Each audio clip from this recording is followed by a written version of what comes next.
السلام عليكم، أهلا وسهلا بكم من جديد على منصة دليل التعليمية لشرح المنهاج السوري. درسنا اليوم موجه لطلاب الصف التاسع الإعدادي الوحدة الأولى في مادة الفيزياء. راح ندرس الدرس الأول، هو عبارة عن الحقل المغناطيسي وعلاقته بالتيار الكهربائي. سنتعلم في هذا الدرس أولا الحقل المغناطيسي المتولد عن التيار الكهربائي، يعني تجربة أورستيد، وبعدها ناخذ الحقل المغناطيسي المتولد عن تيار كهربائي مستقيم غير محدود الطول أو لا نهائي في الطول، وبعدها ننتقل إلى الحقل المغناطيسي المتولد عن تيار كهربائي دائري، يعني على شكل ملف أو حلقة، وأخيرا الحقل المغناطيسي المتولد عن وشيعة أو تيار حلزوني الشكل. دليل التعليم أقرب، النجاح أقرب. الحقل المغناطيسي المتولد عن التيار الكهربائي أو ما يعرف بتجربة أورستيد. العالم أورستيد أتى بتجربتين، عمل عدة تجارب لاستنتاج الحقل المغناطيسي. فأدوات التجربة هي أول شيء أتى بسلك أو ساق نحاسية، هي ساق نحاسية،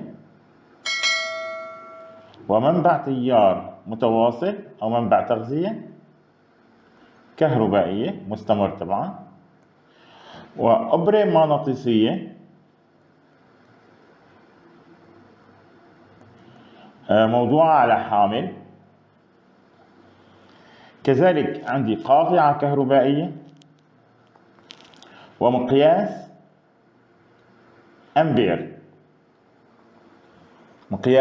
أمبير، وأسلاك توصيل.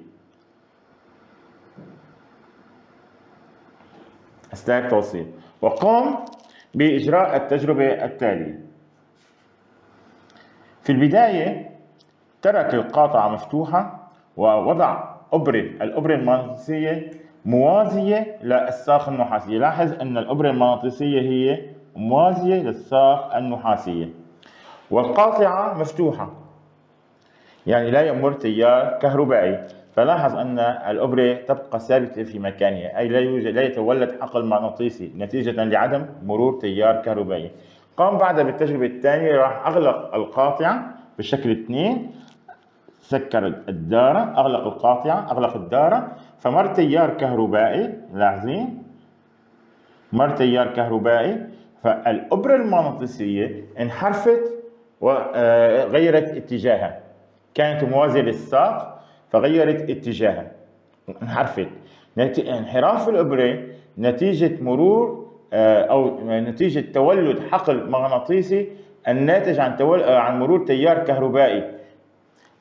مقياس الأمبير بنلاحظ هون كان مؤشره في التجربة الأولى 0، وبالتجربة الثانية حرك المؤشر ودل على أن هناك تيارا كهربائيا قد مر في الدارة عند إغلاقها وتولد حقل مغناطيسي لذلك. قام بتجربة ثالثة، راح غير قطبية المولد، عكس القطبية لمنبع التغذية، فلاحظ أن الأبرة قد انحرفت بالاتجاه المعاكس نتيجة مرور تيار حقل مغناطيسي أو تولد حقل مغناطيسي معاكس للحقل الأول نتيجة انعكاس تيار الكهربائي عند عكس قطبية المولد. عمل تجربة أخرى، راح غير المنبع كله وزاد من شدته، زاد يعني عمل زيادة لشدة التيار، فلاحظ أن الأبرة بلشت تهتز بشكل أسرع، دلالة على أن الحقل المغناطيسي قد ازداد نتيجة ازدياد شدة التيار المار.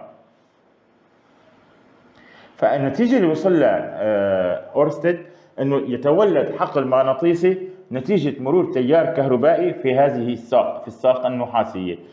النقطة اللي بعدها أنه هذا الحقل تزداد شدته بازدياد شدة التيار المار في الساق. كمان لاحظ أن سرعة اهتزاز الإبرة المغناطيسية تدل على أن شدة الحقل المغناطيسي تزداد ويتولد في الساق النحاسية. هلا نأتي إلى أثر التيار الكهربائي. فالحقل المغناطيسي المتولد عن تيار كهربائي مستقيم لا نهائي في الطول، يعني لا نهائي في الطول. كمان صار في تجربة ثانية اللي هي راح أتى بساق نحاسية ومقياس تسلا وبرادة حديد وورق مقوى وقاطعة وأسلاك توصيل ومنبع تغذية مستمر. نفذ التجربة بأتى بورقة من الورق المقوى، هاي هي ورقة، وجعل الساق أو السلك عمودي على الورقة، ووصل الدارة الكهربائية، حط مقياس تسلا هون وقاطعة. عند إغلاق الدارة مر تيار كهربائي في الدارة. مقياس تسلا هون وجد أن هناك حقل مغناطيسي، يعني انحرف المؤشر حقل مغناطيسي، راح رش برادة حديد على الورقة، فلاحظ أن هذه البرادة أخذت أشكال دوائر متحدة المركز، دوائر متحدة المركز إلى نفس المركز. من هون استنتج أن عند مرور تيار كهربائي في الدارة يتولد حقل مغناطيسي على شكل دوائر متحدة في المركز. علاقته كانت هي واضحة، B اللي هي بتدل على شدة الحقل المغناطيسي، 2 ضرب 10 وناقص 7 بI على D. I هي شدة التيار المار ويقاس بالأمبير بالجملة الدولية، ودي هي مسافة النقطة المدروسة عن الساق. يعني إذا هون رجعنا لهون، إذا كنت أنا عم بدرس النقطة هون، هاي مثلا B، فبالتالي أو خلينا ناخذها حرف A عشان نخربط مع B الحقل المغناطيسي، فهي هي المسافة، هي بسموها D.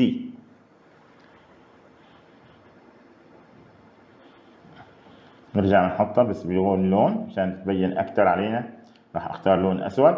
فلاحظ معي أنا دي أنا قلت هي النقطة المدروسة اللي بتبعد عن الساق، هي دي المسافة، هي وتقاس بالمتر بالجملة الدولية. إذن B قلنا شدة الحقل المغناطيسي وتقاس بتسلا بالجملة الدولية. I هو شدة التيار المار في الدارة ويقاس بالأمبير، ودي هي بعد النقطة المدروسة عن الساق أو الساق النحاسية وتقاس بالمتر. كتطبيق على ما شدة الحقل المغناطيسي المتولد نتيجة تيار كهربائي مستقيم لا نهائي في الطول، عندي هون المسألة التالية أو التطبيق المحلول.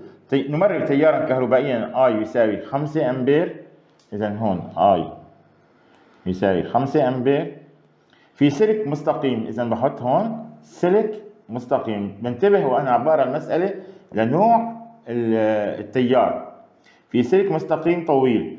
احسب شدة الحقل المغناطيسي، بده شدة الحقل المغناطيسي المتولد عن السلك في نقطة تبعد عن السلك مسافة مقدارها 0.02%، 2% متر، يعني دي تساوي 2 ضرب 10 وناقص 2 متر.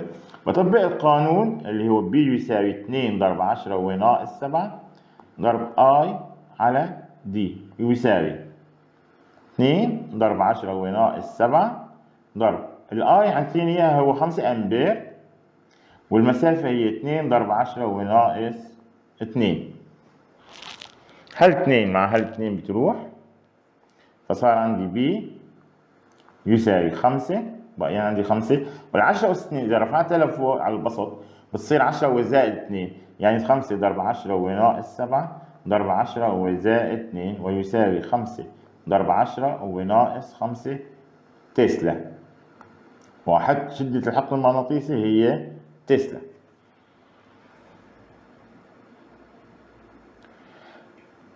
الحقل المغناطيسي المتولد عن تيار كهربائي دائري ملف.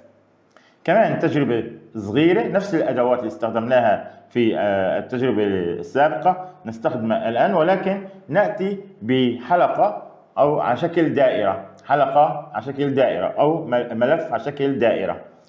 نفس التجربة، نوصل الحلقة ونمرر فيها تيار كهربائي، فبنلاحظ أن برادة الحديد المرشوشة أو المنتثرة على الورق قد أخذت شكلا ما. هذا الشكل رح نشوفه هلا هو عبارة عن خطوط حقل المغناطيسي. بنلاحظ أنا إنه إذا كان الحلقة عندي هي شكلها هيك،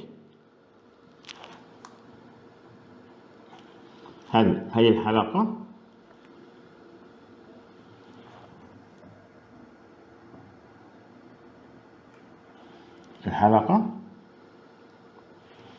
بلاحظ انه في مركز الحلقة او مركز الملف يكون الحقل المغناطيسي على شكل مستقيم، هذا اس هذا ان، و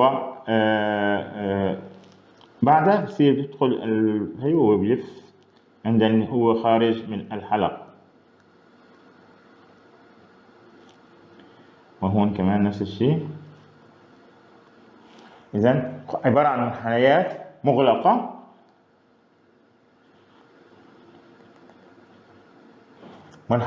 مغلقة وهو عم يطلع من الحلقة. إذن النتيجة يتولد حقل مغناطيسي كما مرسوم هون، يتولد حقل مغناطيسي في ملف، بحيث في مركز الملف بيكون على شكل مستقيم، وخارج المركز يكون على شكل منحنيات تنغلق في النهايات. لاحظين؟ تنغلق في النهايات. هلا العلاقة التي تربط شدة الحقل المغناطيسي هي عبارة عن 2B ضرب 10 وناقص 7 بN I على R. B هي احنا قلنا شدة الحقل المغناطيسي ويقاس بتسلا. N هو عدد اللفات. I شدة التيار أمبير، و R نصف قطر الملف أو الدائرة، الملف اللي على شكل دائرة أو الحلقة. إذن هون تعريف للوحدات: B يساوي 2B ضرب 10 وناقص 7 بN I على R. B هي شدة الحقل المغناطيسي يقاس بتسلا بالوحدة الجملة الدولية، و I شدة التيار الكهربائي المار في الدارة ويقاس بالأمبير، و R نصف قطر الملف ويقدر بالمتر في الجملة الدولية. N هو عدد اللفات. تطبيق محلول: ملف دائري نصف قطره R تساوي 2B سنتيمتر، معناتها بدي اضربها ب 10 وناقص 2 لحتى احولها للمتر. بعدها عدد اللفات N يساوي 5 ضرب 10 لفة، و50 هي 5 ضرب 10، والمر فيه تيار متواصل يعني مستمر شدته I 6 أمبير. احسب شدة الحقل المغناطيسي المتولد في مركز الملف. B تساوي 2B ضرب 10 وناقص 7 ضرب NI على R. B 2B ضرب 10 وناقص 7. ال N هي 5 ضرب 10 50 لفة. ال I 6 أمبير، وال R هي في المقام 2B ضرب 10 وناقص 2. ال 2B هاي معها 2B هاي بتروح، وبقى عندي هون الجواب يساوي 5 في 6 30. B تساوي 30 ضرب 10 وناقص 7 ضرب 10 وناقص 2 إذا رفعناها لفوق بصير 10 زائد 2، وعندي هون 10 كمان ضرب 10، فبطلع الجواب 10 و10 زائد 2 صار 3، وعندي هون صفر 10 صار 4، معناتها 3 الجواب ضرب 10 وناقص 4 ناقص 3 تسلا بعد التصليح.